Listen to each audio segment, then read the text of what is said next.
How to listen to music in a way that will change your life. It's true. There's a different way you could listen to music to really help you to understand it and hear it differently. Many people, when they're not musicians, they hear music as one big whole, one big sound. What you need to do is you got to sort of dissect it. And let me explain to you some different ways of doing that.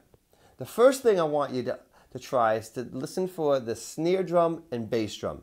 If you're not familiar with what those are, the bass drum is that big drum. The drummers, they use their foot to pedal to hit it. It's a big boomy sound.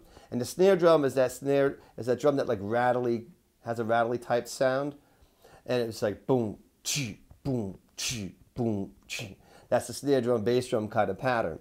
When you're listening to music, try to specifically listen for the bass drum and snare drum. And that gives you the backbone of the music. That's a good place to start. All right, so really, as you're riding in a car or listening to your favorite music anywhere, listen for the bass drum and snare drum. The next step, I want you to listen for the bass guitar. Even though you're a guitar player, I want you to listen to the bass guitar. Because the bass guitar has a big boomy sound. And they usually hit not as many notes as a guitar player. They hold a lot of half notes and whole notes. And the reason why I want you to listen for the bass guitar is that will define the chord progression.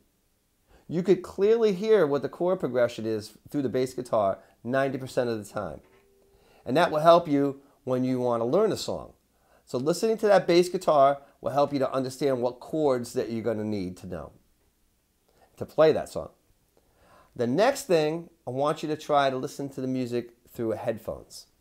And the reason why I say to do that is when a producer mixes a song or an artist mixes a song, they put the sounds and the instruments in different spots in the spectrum. You got to think of the spectrum as a half moon sort of shape. Usually the vocals are straight up in the middle. And then you have the guitars and the bass and the rhythm guitars. You'll hear different spots in that spectrum that the instruments are. And by listening to that, you can sort of dissect it and just sort of focus on one thing, the bass guitar, the rhythm guitar, the lead vocal. So it really is helpful to listen to it with earbuds or headphones so you get that spectrum. So those are some tips to help you understand music when you're listening to it in a different way. It really will change your life. It's listening to music in pieces instead of as a whole. And that will help you to understand it better and to play all these songs, all your favorite songs.